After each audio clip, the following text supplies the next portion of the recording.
Assalamualaikum warahmatullahi wabarakatuh, teman-teman YouTube semua dimanapun Anda berada. Sekali lagi saya ucapkan banyak terima kasih karena Anda semua masih setia bersama channel kami dan masih berkenan memberi motivasi, dukungan, dan kritik maupun saran kepada kami. Saya ucapkan terima kasih. Teman-teman YouTube dimanapun Anda berada, tepat pada hari ini kita semua memperingati Hari Pahlawan Nasional, tepat pada 10 November, di mana kita mengenang seluruh jasa pahlawan yang sudah gugur di peperangan 75 tahun yang lalu. Nah, teman-teman YouTube, tidak hanya di dunia nyata, tapi di dunia pewayangan juga terdapat banyak peperangan, dan di situ pasti ada yang dinamakan pahlawan. Salah satunya ini Raden Kumbakarna. Kumbakarna ini adalah seorang raksasa yang berbadan tinggi besar, putra Resi Wisrawa dengan Dewi Sukesi, adik Prabu Dasamuka atau Prabu Rahwana. Meskipun dia berwujud raksasa, tetapi Kumbakarna memiliki jiwa ksatria yang luhur. Dia tidak memiliki sifat angkara murka seperti kakaknya. Justru Kumbakarna ini sering memberi semacam nasihat kepada kakaknya agar tidak bertindak angkara murka. Tetapi semua usaha Kumbakarna itu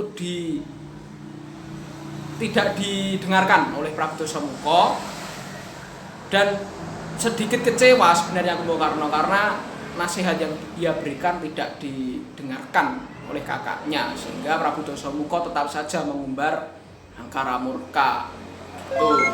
Termasuk setelah Prabu Rahwana menculik Dewi Sinta, Raden Kumbakarna ini juga mengingatkan alangkah baiknya dikembalikan saja kepada Prabu Rama. Tapi Prabu Dasamuka tidak mau dan tetap mengurung Dewi Sinta di Taman Argasaka.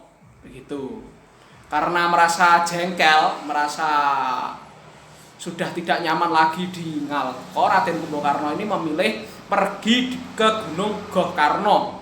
Dia memilih bertapa tidur hingga ajal menjemputnya. Namun suatu ketika ia dipanggil oleh Prabu Dasamuka agar menghadap. Ternyata dia diminta untuk menjadi senopati atau panglima perang melawan prajurit Kera, prajurit Prabu Rama yang menyerang ke Alengka.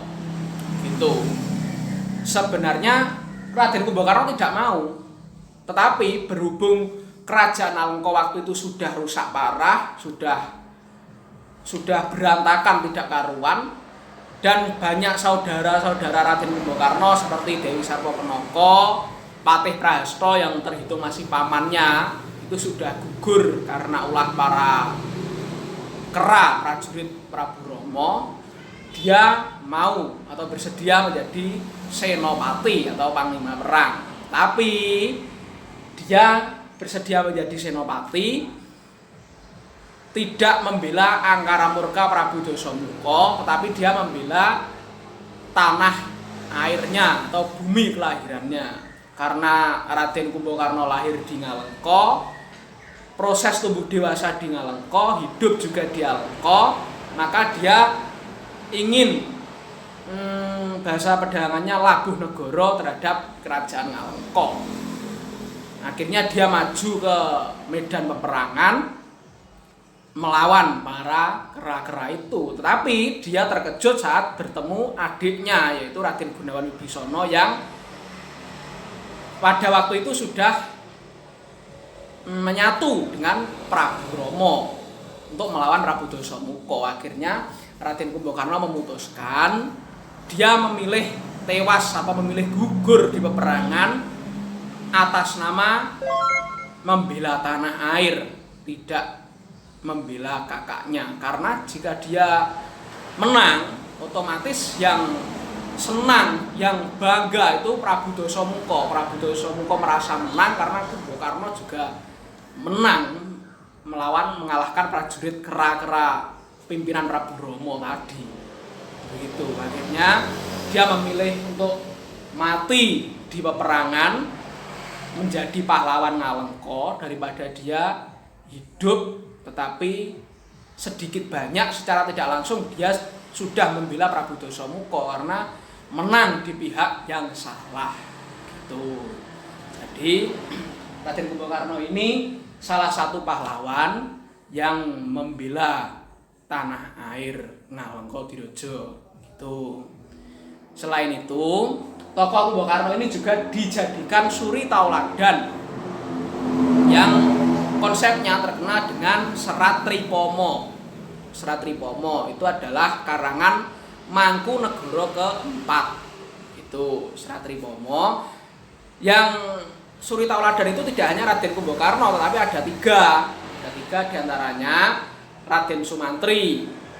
Raden Sumantri yang dia selalu setia terhadap rajanya yaitu Prabu Arjuna Sosrobau. Dia setia terhadap rajanya, apa yang diinginkan rajanya dia berusaha mewujudkan. Gitu.